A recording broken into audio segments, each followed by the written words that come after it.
అందులో ముఖ్యంగా ఒక మాట వచ్చింది, ఏంటది?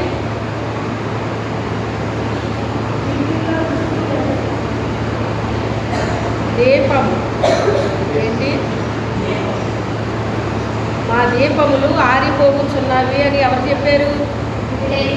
బుద్ధి లేని కన్యకలు చెప్పారు. బుద్ధి కలిగిన కన్యకులు వాళ్ళ దివిటీలు చక్కబెట్టుకున్నారు, వాళ్ళు చక్కగా సిద్ధపడ్డారు.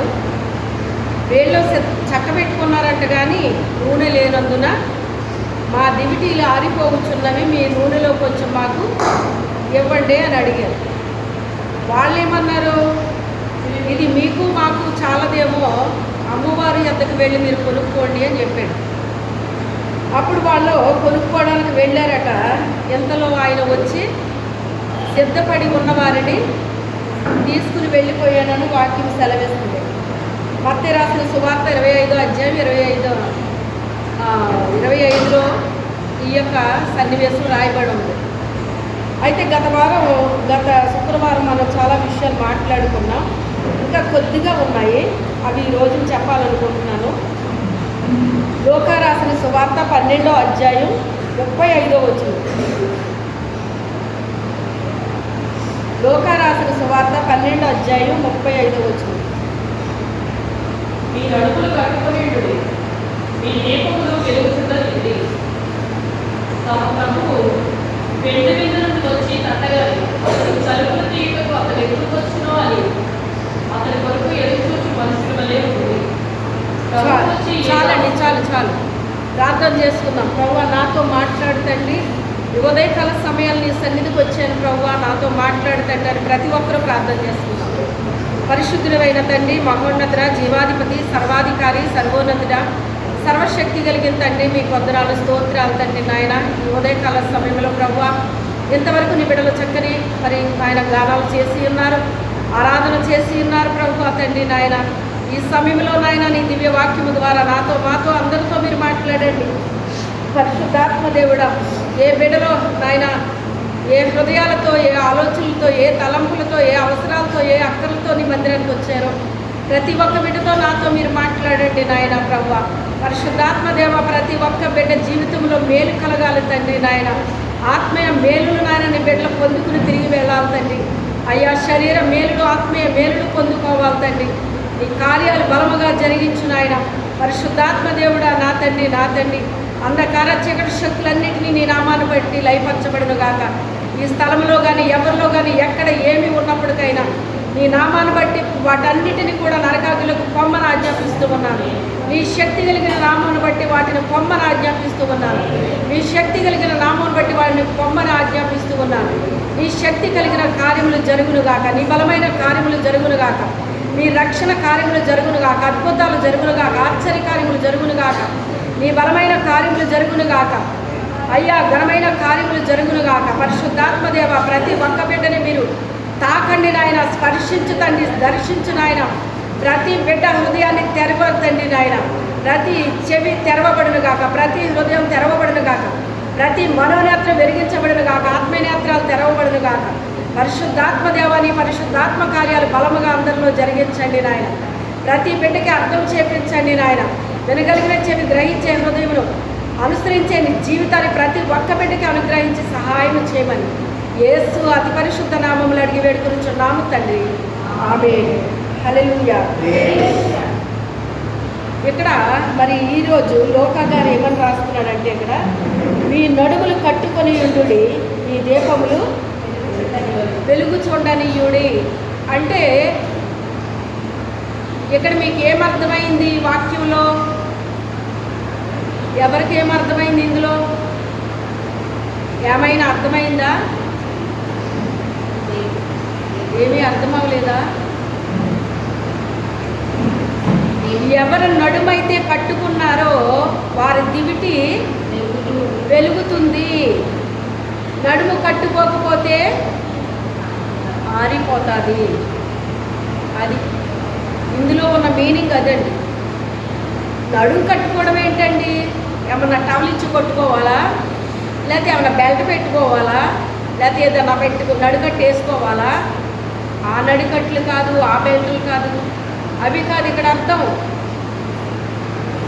ఇక్కడ పేతురు గారు రాస్తూ ఏమంటున్నాడంటే మీ మనస్సు అనే నడాన్ని కట్టుకోండి అంటున్నాడు ఆయన. పేతురు పత్రికలో రాస్తూ ఏమంటున్నాడు? మీ మనస్సు అనే నడుమును కట్టుకోవాలి. ఎందుకంటే మనసుకి చాలా శక్తి ఉంటుందండి. మనం ఎక్కడే ఉంటామో మన ఆలోచనలు తలంపులు ఎక్కడికో పోయి తిరుగుతూ ఉంటాయి. అవునా కదా? అవునా కాదండి? మనం ఎక్కడే ఉంటాం కానీ మన మైండ్ ఎక్కడికెక్కడికో వెళ్ళి తిరుగుతూ ఉంటుంది. అది అంటే మన మైండ్కి ఎంత శక్తి ఉంది. అన్నిటికంటే వేగముగా ప్రయాణం చేసేది ఏంటో తెలుసా? అది ఏ వాహనాలు కాదు,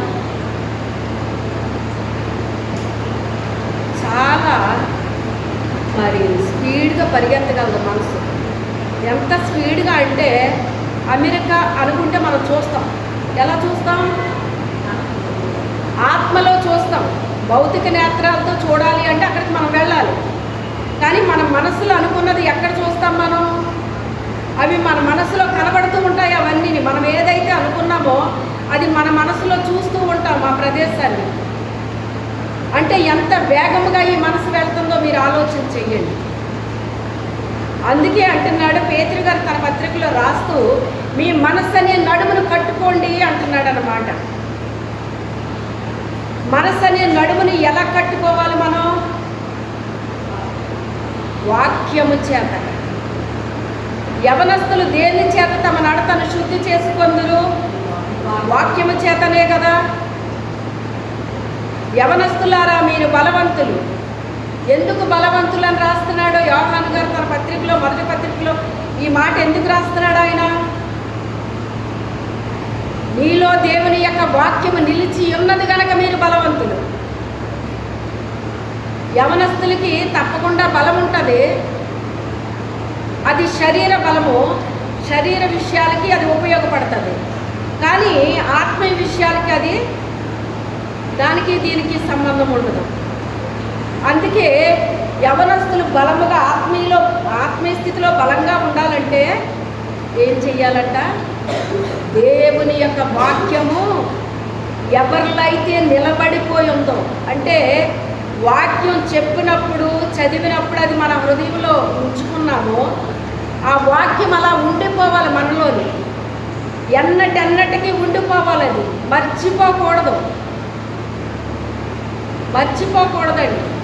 ఎవరైనా నీకు 1,00,000 రూపాయలు ఇస్తే అవి ఎక్కడన్నా పెట్టి నువ్వు మర్చిపోతావా? చెప్పండి. అయ్యో అమ్మ మర్చిపోయానే, నువ్వు ఇచ్చావు కానీ మర్చిపోయానే అంటే ఏం చేస్తావు తల్లి?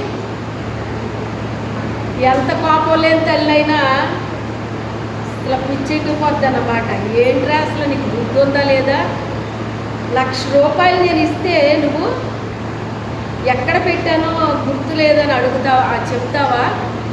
నువ్వు భద్రపరుస్తావనే కదా నేను ఇచ్చాను నీకు అని చెప్పి తల్లి బాగా కోపపడుతుంది. తండ్రి అయితే కొడతాడు. డబ్బు కంటే బంగారము కంటే విలువైంది దేవుని యొక్క వాక్యం. ఆ వాక్యం మన హృదయంలో ఉంటే మనం ఎలా ఉంటామంట? ఆత్మీయ జీవితంలో బలంగా ఉంటామంటండి. ఎక్కడ? మన ఆధ్యాత్మిక జీవితంలో బలంగా ఉంటామంట. బలమైన కార్యాలు దేవుని కొరకు చేస్తామంటండి. బలమైన కార్యాలు దేవుని కొరకు చేస్తాం. అందుకే మీ నడుములు కట్టుకోండి, మీ దీపాలు వెలుగుచుండనివ్వండి. బుద్ధి లేని ఆ కన్యకలు అంటున్నారు మా దీపాలు ఆరిపోతున్నాయి అంటున్నారు. గల కారణం ఏంటి? బుద్ధి కలిగిన కన్యకల యొక్క దీపాలు ఎందుకు వెలుగుతున్నాయి? వీళ్ళ దీపాలు ఎందుకు ఆరిపోతున్నాయి? వాళ్ళ నూనె కొన్ని దాచుకొని ఉంచుకున్నారట. వాక్యం ఎప్పుడు కూడా మనం విని వదిలేయడానికి కాదు. విన్న వాక్యాన్ని ఏం చేయాలి? మనం మన హృదయంలో భద్రపరచుకోవాలండి. వేరే వాటిని ఒక బట్టలు భద్రపరచుకోవాలంటే ఒక బీరువాలో భద్రపరుస్తాం, లేక కొన్ని సెల్ఫ్ల్లో పెడతాము, బ్యాగుల్లో పెడతాము, ఇలా రకరకాల వాటిలో భద్రపరుస్తాం. గోల్డ్ని భద్రపరిచే విధానం వేరు, మనీని భద్రపరిచే విధానం వేరు. ఇలా ఒక్కొక్క దానికి ఒక్కొక్క ప్లేస్ ఉంటుందండి. వాక్యానికి ప్లేస్ ఏంటి? హృదయంలో తప్ప అది ఇంకెక్కడా పెట్టకూడదు. చాలామందికి ఒక నమ్మకం ఏంటంటేనంటండి, బైబిల్ తల దగ్గర పెట్టుకుని పడుకుంటారంట. పెట్టుకుని పడుకుంటే తప్పేమీ కాదు, కానీ తల దగ్గర పెట్టుకున్నంత మాత్రాన నీ తలలో తెలిపోదండి. తల దగ్గర పెట్టుకున్నంత మాత్రాన తలలో తెలిపోదు. గుండెల మీద పట్టుకున్నంత మాత్రాన గుండెల్లోకి వెళ్ళిపోతుంది. వాక్యం చదవాలి, ధ్యానించాలి, వినాలి, మన హృదయంలో భద్రం చేసుకోవాలి. హృదయం తెరవాలి దేవుని కొరకు. దేవుని మాటలు చెప్పేటప్పుడు మన హృదయాన్ని తెరవాలి.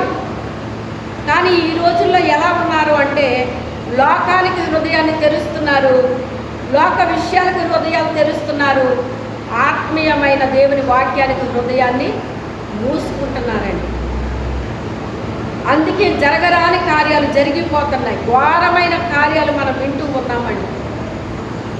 నీ హృదయంలో దేవుని వాక్యం ఉంటే నిన్ను బ్రతికించేస్తుంది. ఎలాగైనా నీ వాక్యమే నన్ను బ్రతికించింది, నా బాధలో ఇదే నాకు నెమ్మది. ఎవరు చెప్తున్నారు ఈ మాట? దావీదు గారు చెప్తున్నారు. దావీదు గారికి ఏమన్నా డబ్బు కొదువా, బంగారం కొదువా, సైనికులు కొదువా? ఏం కొదువా? ఆయనకి ఏ కొదువా లేదు. చాలామంది అనుకుంటారు డబ్బు, బంగారం, ఆస్తి, ఐశ్వర్యం, బ్యాంక్ బ్యాలెన్స్, ల్యాండ్స్ ఇవన్నీ ఉంటే చాలు మనిషి బతికేయచ్చు అనుకుంటారు చాలామంది. ఉగ్రత దినమంది ఆస్తి అక్కడికి రాదని వాక్యం చెప్తుంది. ఇప్పుడు అమెరికాలో కావచ్చు, ఇంకో చోట కావచ్చు, ఇంకో చోట కావచ్చు, వరదలు వస్తున్నాయి, చాలా ఫైర్స్ అయిపోతున్నాయి, ఇవన్నీ జరుగుతూ ఉన్నాయి. మనిషిని కాపాడిందా ఏదైనా అని దేవుడు ఆ మాట ముందే రాయించాడు. ఆ మాట ఉగ్రత దినమందు ఆస్తి అక్కరకు రాదని సొలొమోను గారు ఎప్పుడో సామెతల్లో రాశాడు ఆయన. అందుకే వాటి మీద మనం నమ్మకం పెట్టుకోకూడదు. అవి ఉండడం తప్పని నేను చెప్పట్లేదు, కానీ వాటి మీద మనము నమ్మకం పెట్టుకోకూడదు. వాటి వల్ల మనం బ్రతికిపోతాము, అవి మనల్ని బ్రతికించేస్తాయి అని ఎప్పుడు కూడా మనము వాటి మీద నమ్మకం పెట్టుకోకూడదండి. మనం బ్రతకాలి అంటే వాక్యం బ్రతికిస్తుందని చెప్తున్నాడు వాక్యంలో. నీ వాక్యమే నన్ను బ్రతికించింది, నా బాధలో ఇదే నాకు నెమ్మది కలుగ చేసిందని చెప్తున్నాడు. కొన్నిసార్లు మనుషులు కనుక లోకంలో ఒక్కొక్కరికి ఒక్కొక్క రకమైన బాధ కలుగుతూ ఉంటుంది. అందరికీ ఒకే రకమైన రావాలనే మీకు రూల్ లేదు. ఒక్కొక్క వ్యక్తికి ఒక్కో రకమైన బాధ కలుగుతూ ఉంటుంది. ఎవరి సమస్యలు వాళ్ళవి, ఎంత చెట్టుకి అంతే గాలి. ఎంత ఏ స్థితిలో ఉన్నప్పటికైనా వాళ్ళకుండే బాధలు వాళ్ళకు ఉంటాయండి. వాళ్ళకేమీ ఉండమనుకుంటారు చాలామంది. వాళ్ళకేమి లేవుటండి, వాళ్ళకి అన్నీ ఉన్నాయి కదా, వాళ్ళకేమి లోటు ఉండదా? లోటు లేకపోతే ఇంక దేవుడు ఎందుకు మనకి? ఇంకా మనమే బ్రతికేస్తాం. ఇంకా దేవుడిని ప్రార్థించే అవసరమే లేదు. ఇంకా దేవుడు అవసరమే లేదు. ఇంకా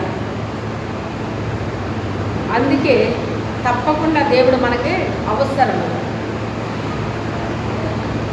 దేవుడు లేకుండా మనం ఏది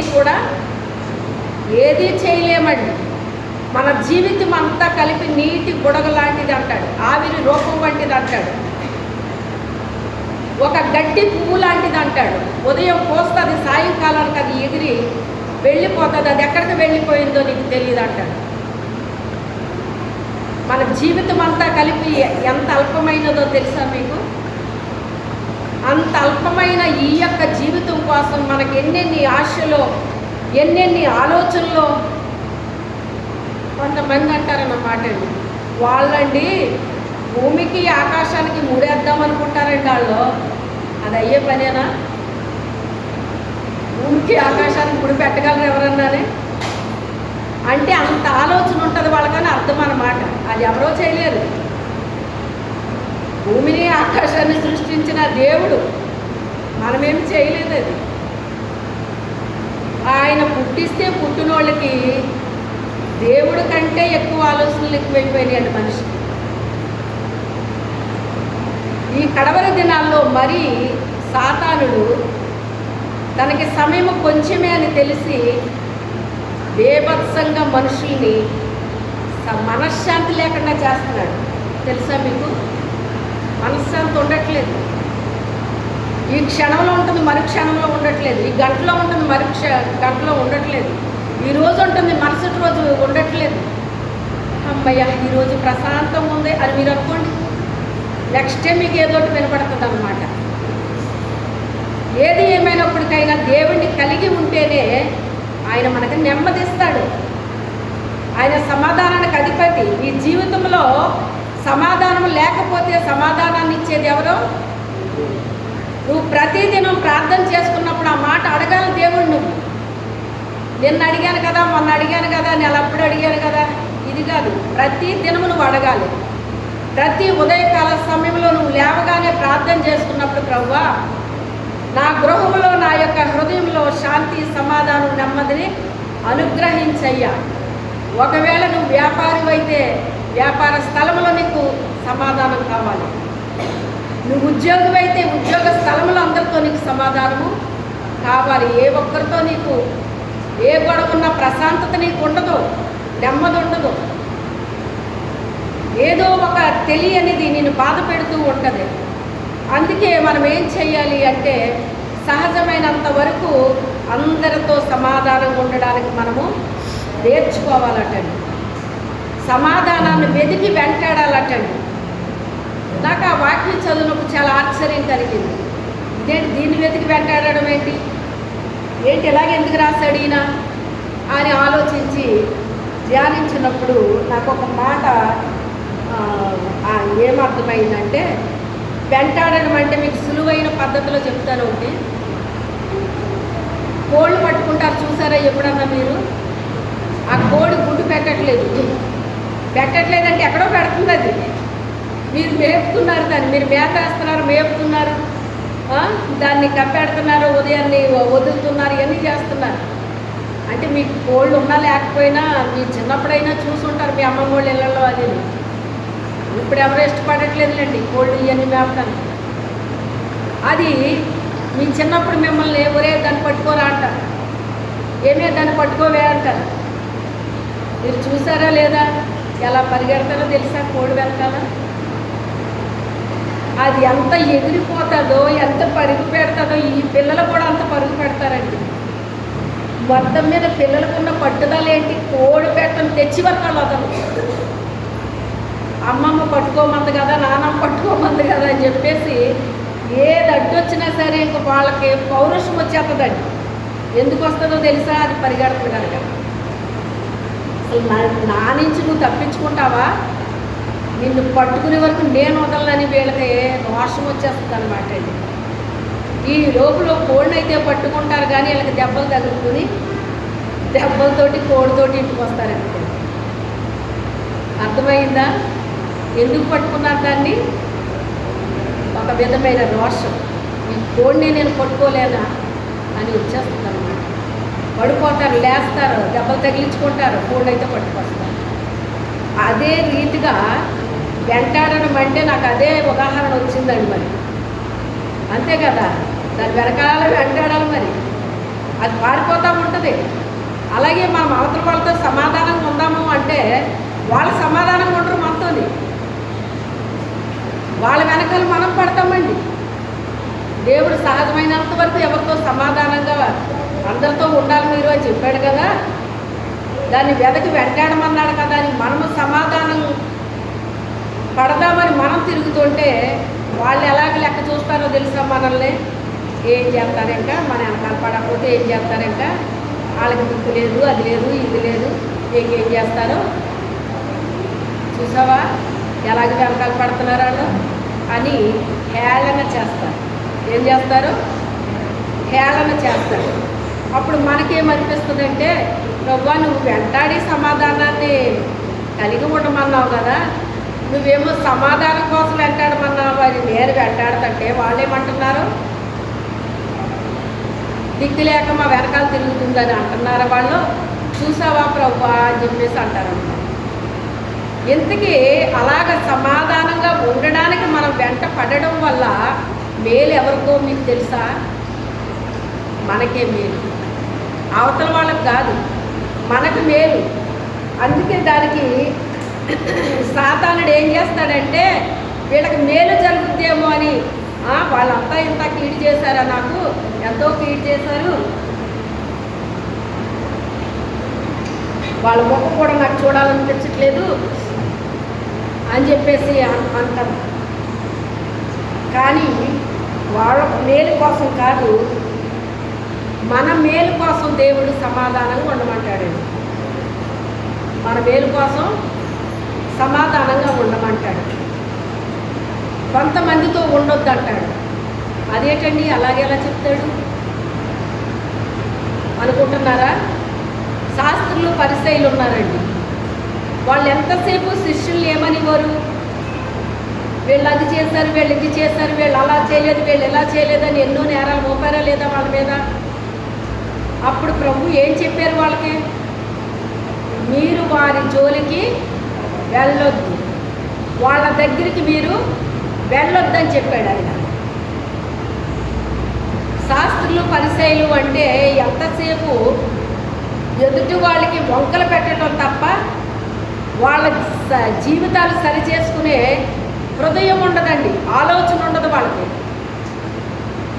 వాళ్ళు అలాగా వీళ్ళు ఎలాగని వాళ్ళ మీద వీళ్ళ మీద చెప్తూనే ఉంటారన్నమాట. ఏయో కొన్ని విషయాల్లో కొన్ని చెప్పుకోవడంలో తప్పేమీ లేదు, కానీ అదే పని మీద ఉండకూడదు, అదే పని మీద ఉండకూడదు, ఇంక వాళ్ళ జోలికి వెళ్ళకూడదు. ఇంకా వెళ్ళొద్దని చెప్పింది ఎవరు? వారి జోలికి వెళ్ళొద్దని ఎవరు చెప్పారు? మరి దేవుడు చెప్పినప్పుడు మనం అలా ఉండాలి కదా. ఎవరితో సమాధానంగా ఉండమన్నాడో వాళ్ళతో సమాధానంగా ఉండాలి. ఎవరి జోలికి వెళ్ళొద్దన్నాడో వాళ్ళ జోలికి మనం వెళ్ళకూడదు. ఇంకా వాళ్ళ అపహాసకులు, వాళ్ళే ఏంటి అపహాసకులు. మేమే నీతిమంతులమే అని చెప్పేసి ఇతరులే తృణీకరించే వ్యక్తులు. వారు దీర్ఘ ప్రార్థనలు చేస్తారటండి. ఎందుకు చేస్తారు? వీళ్ళు ఎంత ప్రార్థనాపరులు అని అవతల వాళ్ళు అనుకూలం చేస్తారట. నిజంగా దేవుడి కోసం దేవుడికి చేయరాళ్ళు. ఇతరులు నన్ను చాలా ప్రార్థనాపరులు అనుకోవాలని చేస్తారటండి. నిజముగా ప్రార్థన చేసేవాళ్ళు ఎలా చేస్తారట? వాళ్ళ స్థితిగతులేయో వాళ్ళు ఒప్పుకుంటారటండి. వాళ్ళు చూస్తున్నారు, వీళ్ళు చూస్తున్నారు, వాళ్ళు వింటున్నారు, వీళ్ళు వింటున్నారు, ఇలాగా చూడరట. వాళ్ళు చేసే ప్రార్థన హృదయంలో నుంచి దేవుడికి ఏం చెప్పాలనుకుంటున్నారో అది చెప్పుకుంటారట వాళ్ళు. అందుకే సొంకరి వచ్చి తన పాపస్థితిని దేవుడికి చెప్పినప్పుడు అతడు నీతిమంతుడిగా తీర్చబడి బయటికి వెళ్ళాడని వాక్యం చెప్తుంది. పరిసయ్యుడు ప్రార్థన చేసి ఏం చెప్తున్నాడు? తన గొప్పలు చెప్తున్నాడు. నేను వారానికి 2 సార్లు ఉపవాసం ఉంటున్నాను, ఎవడు ఉండమన్నాడు అంటే దేవుడికి చెప్పడం కోసం ఉన్నాడా? అతను ఉపవాసం ఉన్నాడో లేదో దేవుడికి తెలియదా? ఉండాల్సిన ఉపవాసాలు చాలా ఉన్నాయి లోకంలో. పాపం విషయంలో నువ్వు ఉపవాసం ఉండు, పాపము చేయకు. నువ్వు పాపం చేయడానికి పాపానికి దాసుడు కాదు, దాసురాలివి కాదు. అలాగే దేవుడు వద్దన్న ఏ పని నువ్వు చేయకూడదు. దానివల్ల నీకు నష్టం వచ్చినా పర్వాలేదు, దేవుడు వద్దన్న పని నువ్వు చేయడం మానేయాలి. ఆ తర్వాత దాని ద్వారా నువ్వు మేలు పొందుకుంటావు. ఆయన ఎందుకు వద్దంటాడంటే మనల్ని దీవించి ఆశీర్వదించాలనుకుంటున్నాడు. ఆయన దీవించి ఆశీర్వదించాలనుకుంటున్నాడు. అందుకే ఆయన చెప్పుకున్నది మనం ఏం చేయాలి? ఆయన చెప్పుకున్నది చేయుడి. నీకేం చెప్పాడో అది చెయ్యాలి. నువ్వు దేవుడు నీకేం చెప్పాడో అది చెయ్యాలి. అనవసరమైనవి కాదు చెయ్యాల్సినవి. దేవుడు నీకేం చెప్పాడు, దేవునితో నీకు ఉండే కనెక్షన్ ఎలా ఉంది, ఆయనతో నీ సహవాసం ఎలా ఉంది, నీ సాంగత్యం ఎలా ఉంది. లోకముతో పెట్టుకున్నావా సాంగత్యం? దేవుడితో పెట్టుకున్నావా? పరిశుద్ధులతో సహవాసం కలిగి ఉన్నావా? లోకస్తులతో సహవాసం ఉన్నావా? లోకస్తులతో సహవాసం ఉంటే లోకపు విషయాలే నీకు చెప్తూ ఉంటారు ఎప్పుడు చూసినా. దేవుని బిడ్డలతో నువ్వు సహవాసం కలిగి ఉంటే, పరిశుద్ధులతో నువ్వు సహవాసం కలిగి ఉంటే దేవుని విషయాలను వింటాం వారి ద్వారా. అర్థమైందా? అందుకే మన సహవాసం దేవునితో ఉండాలి మొదట. రెండోది పరిశుద్ధులతో, నీతిమంతులతో, యథార్థవంతులతో, ఇలాంటి వారితో మనము సహవాసం కలిగి ఉండాలని. ఆత్మీయ జీవితంలో మేలు పొందుకుంటూ ఉంటాము. మన ఆధ్యాత్మిక జీవితంలో ఎదుగుతూ ఉంటాం, బలంగా ఎదుగుతూ ఉంటాం. ఈ నడుములు కట్టుకోమంటున్నాడు ఆయన. మీ దీపాలు వెలగాలి అంటే మీ నడుములు కట్టుకోండి అంటున్నాడు ఆయన. పేతురు ఏమంటున్నాడంటే మీ మనసు అనే నడాన్ని కట్టుకోమంటున్నాడు ఆయన. మనసు అనేటువంటిది చాలా డేంజర్. దానికి ఇష్టం వచ్చినట్టుగా ప్రవర్తిస్తూ ఉంటుంది. అందుకే ఆ మనసును నువ్వేం చెయ్యాలి? బంధించాలి. దేంతో బంధించాలి? వాక్యముతో బంధించాలి. నువ్వు కంట్రోల్ చేయాలి దాన్ని.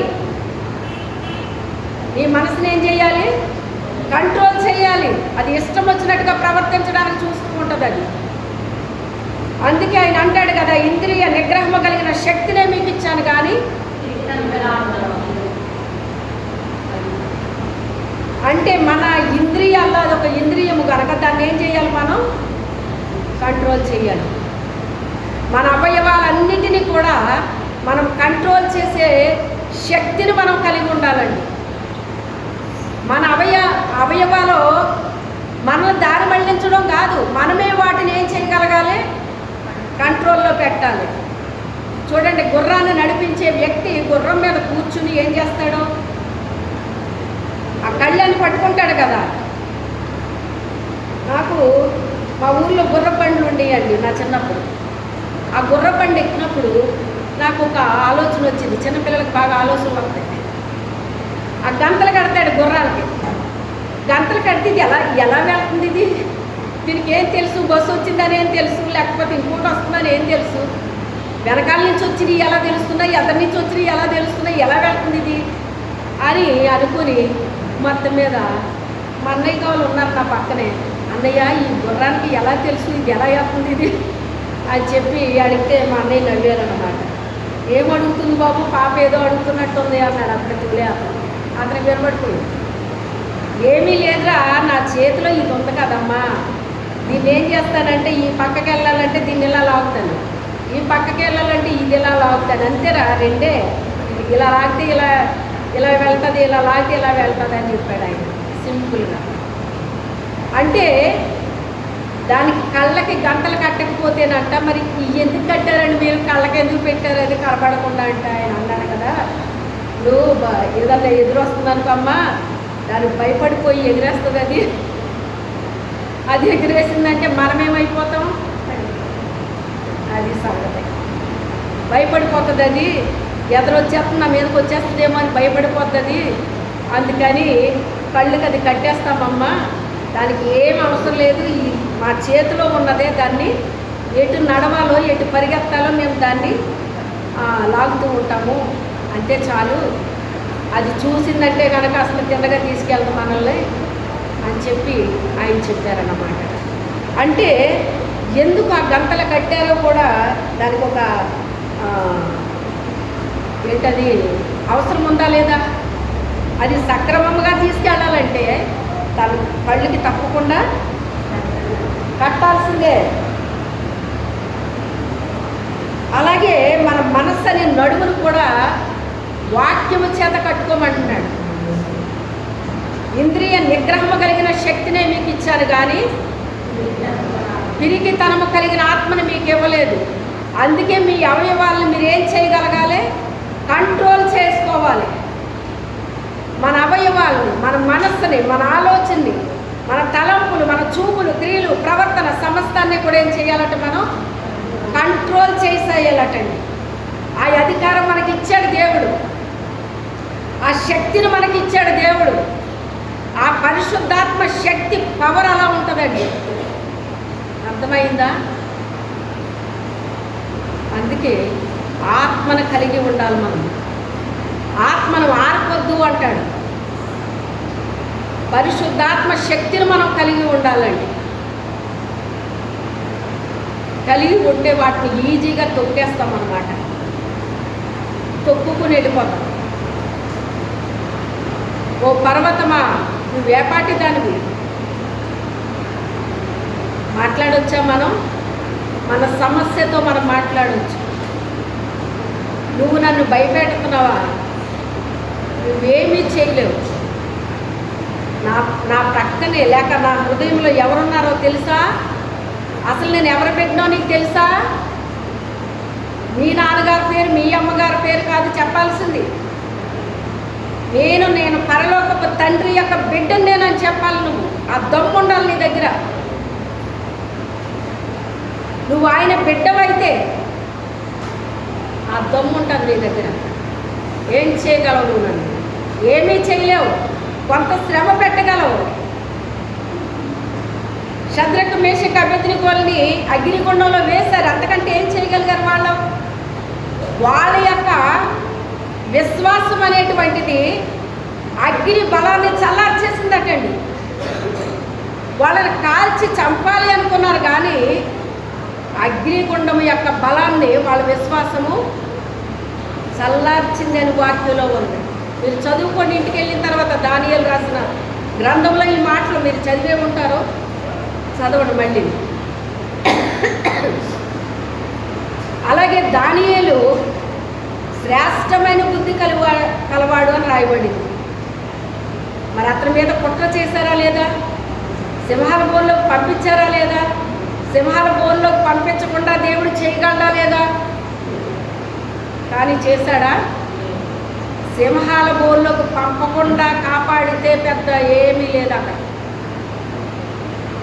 బోన్లోకి వెళ్ళిన తర్వాత చక్కగా తిరిగి వచ్చాడు బయటికి. యెహోవా యందు భయభక్తులు గల వారి చుట్టూ ఆయన దూత కావలి ఉండి వారిని రక్షించిందా లేదా? తన దూత నంపి నన్ను రక్షించాడు. ఎవరితో చెప్తున్నాడు ఈ మాటలో? రాజుతో చెప్తున్నాడు. రాజు చిరంజీవి యగుగాక.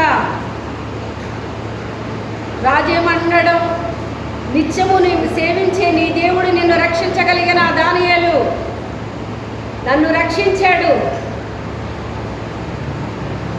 రాజా, నన్ను రక్షించాడు నా దేవుడు. తన దూతని నాకంటే ముందుగా పంపించాడు. నన్ను రక్షించాడు నా దేవుడు. అంటే మనకి శ్రమ రాకుండా ఉండదో? శ్రమ వస్తుంది. మనము దేవుని బిడ్డలమైనప్పుడు, దేవుని యందు మనం నమ్మకంగా విశ్వాసంగా ఉన్నప్పుడు ఎందుకు వస్తాయి శ్రమలను అడుగుతారు చాలామంది. మరి రావా? పరీక్షలు రావా? చదివే వాళ్ళకి పరీక్షలు వస్తాయి, రోడ్ల మీద తిరిగే వాళ్ళకి పరీక్షలు రావు. అవునా కాదా? చదివే వాళ్ళకి వస్తాయి పరీక్షలు. మన విశ్వాసం ఎంత ఉందో పరీక్షింపబడుతుంది. మన యథార్థత పరీక్షింపబడుతుంది. నీ యథార్థత వదిలే, ఇంకా చాలు, చచ్చిపో అన్నది ఎవరో? యోబు భార్య. యథార్థతలో పరీక్ష వచ్చింది అతనికి, విశ్వాసంలో పరీక్ష వచ్చింది అతనికి, నమ్మకత్వంలో పరీక్ష వచ్చింది అతనికి. అందరూ వదిలేశారు. శరీరం అంతా కుళ్ళిపోయింది, శరీరం పురుగులు పట్టేసింది. అయినా విశ్వాసం కోల్పోయాడా? వీళ్ళనే విశ్వాస వీరులు అంటారు. ఏమంటారు? విశ్వాస వీరులు అంటారు వీళ్ళనే. దేవుడు తన బిడ్డల్ని చక్కగా రక్షించుకోగలడండి. కానీ దేవుడు చెప్పింది చెప్పినట్టుగా మనము చెయ్యాలి. మన మనస్సు అనే నడాన్ని కట్టుకోవాలట మనం. చూడండి, సామెతలు 31లో గుణవతి అయిన భార్య దొరుకుట అరుగు, అట్టిది ముత్యము కంటే అమూల్యమైనది. తన నడుమును కట్టుకుని బలంగా చేతులతో పనిచేస్తుందని ఉంది అక్కడ. పనిచేసే వాళ్ళు ఎప్పుడూ కూడా నడికట్టి వేసుకుంటారండి. అంటే నడికట్టు అంటే పురుషులు అంటే పొలం పని చేస్తున్నారు అనుకోండి, టవల్తో తన నడుమును కట్టుకుంటారు వాళ్ళు. అలాగే స్త్రీలు పనిచేసేటప్పుడు ఇలాగ మనము చెంగు ఇలా దోపుకుంటాం అన్నమాట, అడ్డొస్తుందేమో అనేసి. ఇప్పుడు అలాంటివి ఏమీ లేవు. ఇప్పుడు అలాంటివి ఏమీ లేవు. అందుకే అన్నీ గొల్లైపోయినాయి అన్నమాట. అది నడి కట్టి వేసి ఆమె ఏం చేసిందంట, చేతులతో బలముగా పనిచేసిందంటండి. మనస్సుని ఎవరైతే బంధించారో వాళ్ళు బలంగా పనిచేస్తారండి. అది అర్థం. మనస్సును బంధించాలి, అది తేలికైన విషయం కాదండి. అది సింపుల్గా తీసుకోకూడదు. మనం ఎవరైతే అంటే నీ మనస్సుని నువ్వే బంధించుకోగలవు. ఇంకొకడు వచ్చి నీకు ఏం చేయరు. మన మనసులో మనమే ఎవరి మనసు వాళ్ళే బంధించుకోవాలి. మన యొక్క ఇంద్రియాలను మనమే నిగ్రహించుకోవాలి. సినిమా చూసేవాళ్ళు ఉన్నారనుకోండి, సినిమాకి వెళ్ళిపోతారు. అయ్యో సినిమా చూడకూడదు కదా, పాస్టర్ గారు చెప్పారు కదా అనుకుంటారు. మళ్ళీ వెళ్ళినప్పుడు మళ్ళీ వెళ్ళిపోతారు. పాస్టర్ గారు చెప్పిన మాట మర్చిపోతారా, మళ్ళీ వెళ్ళిపోతారు. చూసేసి వచ్చేటప్పుడు మళ్ళీ బాధపడతారు, అయ్యో పాస్టర్ గారు చూడొద్దు అన్నారు కదా. అంటే ఆ ఇంద్రియాన్ని ఏం చేయలేకపోతున్నారు, వీళ్ళు నిగ్రహించలేకపోతున్నారు, దాన్ని కంట్రోల్ చేయలేకపోతున్నారు. ఈ రోజుని సినిమాలు, సీరియల్లో ఈ స్త్రీలు, వృద్ధులు సీరియళ్ళకి బాగా ఎడిక్ట్ అయిపోయారు అన్నమాట. మన మందిరంలో దేవుని కృప వల్ల ఆ వాక్యం చెప్పినప్పటి నుంచి మానేస్తున్నారటండి. సీరియల్ మానేస్తున్నారంట, సినిమాలు మానేస్తున్నారంట. నాకు చాలా హ్యాపీగా ఉందండి. హల్లెలూయా. నాకు ఎంత సంతోషంగా ఉందో అనమాట. అసలు నాకు తెలియదు కూడా అన్నమాట. మీరు మానేస్తున్నారన్న విషయం కూడా తెలియదు. ఎంతమంది మానేశారో హల్లెలూయా చెప్పండి. దేవుని స్తోత్రం. అంటే మీరు దేవుల్లో ఏం పొందుతున్నారో తెలుసా? బలమును పొందుతున్నారు. బలమును పొందుతున్నారు. మీరు చేసే ప్రార్థన బలంగా ఉంటుంది. అర్థమైందా? దేవుడు వద్దన్నా ఎప్పుడైతే మనం మానేసామో మన ప్రార్థన బలంగా ఉంటుంది అన్నమాట. వాడి క్రియలను మనం ఏం చేస్తామంటే ఈజీగా దాటుకుంటూ వెళ్ళిపోతాం అన్నమాట. అయ్యో వాళ్ళు చూసేస్తున్నారు, మనం చూడలేకపోయాము. వాళ్ళు చూసేస్తున్నారు, మనం చూడలేకపోయాము. వాళ్ళు తిరిగేస్తున్నారు, మనం తిరగలేకపోతున్నాము. ఈ ఆలోచన ఏమీ రాదు, ఏమీ రాదు అసలు. మీరెప్పుడు నన్ను కూడా అడుగుతూ ఉండేవారు అన్నమాట. అక్కడికి వెళ్దాం రమ్మని, ఇక్కడికి వెళ్దాం రమ్మని కొన్ని అడుగుతూ ఉంటే నాకు నా మనసులో ఒకటే అనిపించేది, అంతకంటే గొప్పవి పరలోకంలో ఉన్నాయని చూడొచ్చు. అక్కడికంటే గొప్పవి పరలోకంలో ఉన్నాయి, అక్కడ చూడొచ్చులే అవన్నీ. ఇప్పుడు నాకు ఖాళీ లేదు అవన్నీ చూడడానికి. ఇప్పుడు చూడకపోయినా నాకు ఏ ఫీలింగ్ లేదు. అయ్యో చూడలేకపోతున్నానని బాధ నాకు లేనప్పుడు మీకెందుకు? కొంతమంది ఎంత బాధపడిపోతారో మనం వెళ్ళకపోతే చాలా బాధపడిపోతారు. వీళ్ళు తీసుకెళ్ళలేకపోతున్నాం ఏంటి అనేసి మాటలు మారుస్తారండి. నిన్ను తీసుకెళ్ళడానికి వేరే పేరు చెప్పి నేను తీసుకెళ్ళడానికి ట్రై చేస్తారన్నమాట. నా విషయంలో కూడా అలాగే ట్రై చేసేవారండి. దేవుడు నాకు ముందే చూపించేవారు ఆ విషయాన్ని. వాళ్ళ పలానా స్థలానికి వెళ్ళడానికి ప్రిపేర్ అయ్యారమ్మా అని దేవుడు చూపిస్తే, అమ్మో నన్ను ఎంత మోసం చేసి తీసుకెళ్దాం అనుకున్నారు వీళ్ళని, నేను రానా స్థలానికి అని చెప్పేసి అబ్బాయి ప్రార్థనే అది అని ఊరనమాట. ప్రార్థనే కాదని అంటలేదు, నాకు ఖాళీ లేదు నేను రాను అని చెప్పేసి ఆ తర్వాత వాళ్ళ ప్రదేశాలకి వెళ్ళి, అవి వెళ్ళకూడని ప్రదేశాలే, ఆ ప్రదేశాలకి వెళ్ళొచ్చి అందరూ పడిపోరనమాట. ఎందుకని? అది అపవిత్రమైన ప్రదేశం. అది ఏంటది? అపవిత్రమైన ప్రదేశం. అది అపవిత్రమైన ప్రదేశానికి వెళ్ళకూడదు కదా మనం, అపవిత్రమైన స్థలాలు తొక్కకూడదు కదా మనం. మరి మనం తెలుసుండి మనకు తెలియదు, వాళ్ళు ఏదో మోసం చేశారు, మనం ఏదో చెప్పారు, మనకు నిజమనుకున్నాం కానీ దేవుడు బయలుపరిచాడు. అసలు విషయం అది కాదమ్మా, పలానా చోటుకి వెళ్ళడానికి వీళ్ళు ప్లాన్ చేశారని ప్రభు చూపిస్తే మానేసిన అలాంటివి కూడా ఉన్నాయండి నా జీవితంలో చాలా. అంటే నా ప్రభు నన్ను ఏం చేశారు?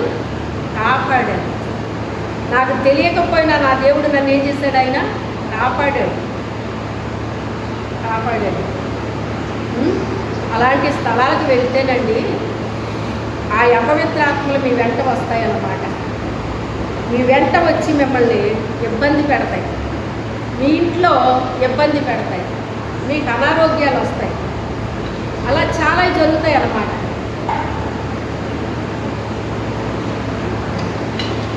అక్కడికి వెళ్ళి చూడకపోతే మనకు వచ్చిన నష్టమేమీ లేదు.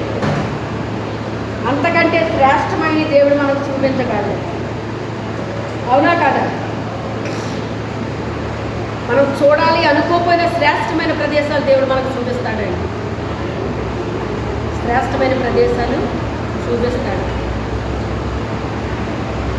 మొన్న కాశ్మీర్లో కాల్పులు జరిగినాయి కదండి. జరిగినప్పుడు మొన్న కదండి వరకు జరిగినప్పుడు ప్రతి స్థలానికి వెళ్ళినప్పుడు నేను ప్రార్థన చేశాను కదా, అక్కడ ఎందుకు అలా జరిగింది ప్రభువా అని నాకు బాధగా ఉందన్నమాట. నేను ఏ ప్రదేశానికి వెళ్ళినా తప్పకుండా అక్కడ ప్రార్థన చేసి వస్తానండి. అలాగే ప్రతి ప్రదేశంలో నేను చేసి వచ్చానే, అక్కడ ఎందుకు అలా జరిగింది ప్రభువా, ఎందుకు జరిగింది నాయన అని నా మనసులో ఆ బాధ ఉండిపోయిందనమాట. ఉండిపోతే మా అబ్బాయి మొన్న వచ్చినప్పుడు ఎందుకు ఆ మాట వచ్చిందనమాట. వచ్చినప్పుడు తను అన్నాడు కదా, ఆ ప్రదేశానికి నువ్వు రాలేదు అన్నాడు. ఆ ప్రదేశానికి మేమే వెళ్ళాము, నువ్వు రాలేదు, పైకి నువ్వు కూర్చుండిపోయావు అక్కడ, నేను రాను నాకు ఉండిపోయావు, నువ్వు మేమే వెళ్ళాము అక్కడికి అన్నాడు అనమాట. అయితే నేను వెళ్ళిన ప్రదేశం ఏమో అని చాలా బాధ అనిపించింది అనమాట నాకు. కానీ ఆ ప్రదేశము కాదని చెప్పాక అయ్యో అని నేను వెళ్ళలేదా అయితే నాకైతే అని కాసేపు బాధ అనిపించింది. కానీ మొత్తం మీద అయితే నేను వెళ్ళని ప్రదేశంలో జరిగిందా ఇది అని అనిపించింది అనమాట. దేవుడు మనకి ఎంత పవర్ ఇస్తాడంటే అండి, మనము నడిచే ఆ యొక్క స్థలాల్లో మనం నడుస్తాం కదా, మన పాదాల్లో అగ్ని ఉంచుతాడండి దేవుడు. ఆ పాదాల్లో అగ్ని ఉంచి పరిశుద్ధులు నడిచిన ప్రాంతాలనంట దేవుడు కాపాడతాడటండి. ఆ ప్రాంతాలని కాపాడతాడటండి దేవుడు. ఎంత శక్తి దేవుడు మనకి ఇస్తాడో తెలుసా? చాలా శక్తితో దేవుడు మనల్ని నింపుతాడు అన్నమాట. వాళ్ళే కనుక ఆ ఎమ్మినప్పుడు కొనుక్కుని ఉంటే కనుక వాళ్ళు ఎత్తబడకుండా ఆగేవాళ్ళ చెప్పండి. ఇప్పుడు ఎక్కువ సిద్ధపాటు గురించే మనకు వస్తూ ఉందండి. సిద్ధపాటు గురించి వస్తూ ఉంది. అంటే మన జీవితాన్ని మనమే ఏం చేసుకోవాలి? చక్కబెట్టుకోవాలి. యథార్థవంతుడు తన ప్రవర్తననే చక్కబెట్టుకుంటాడటండి. దేవుడు ఎప్పుడైతే మనతో మాట్లాడుతున్నాడో అప్పుడే మన ప్రవర్తన ఏం చేయాలి? మనము దేవుడు చెప్పింది ప్రతిదీ కూడా మనం చక్కబెట్టేసుకుంటూ ఉండాలి. అంతేగాని ఓ చెవిని విని ఓ చెవిని వదిలేయకూడదు. దాన్ని వదిలేయటానికి చెప్పట్లేదు దేవుడు మనకి. ఆ వాక్యం ప్రకారంగా నువ్వు జీవించాలి, ఆ వాక్యం నీ హృదయంలో భద్రం చేసుకోవాలి అని చెప్తున్నాడు ఆయన. మన హృదయంలో భద్రపరుచుకోవాలండి. ఆ వాక్యమే మనకి ఏ టైంలో ఏ అవసరమో మనకి సహాయపడుతూ ఉంటుంది. వాక్యంలో జీవం ఉన్నదండి. వాక్యంలో జీవం ఉన్నది. ప్రార్థన చేసుకుందాం. మోకరించండి. ఇంకా రెండో ప్రార్థన ఉంది మనకి. ప్రార్థన చేద్దాం. మోకరించండి.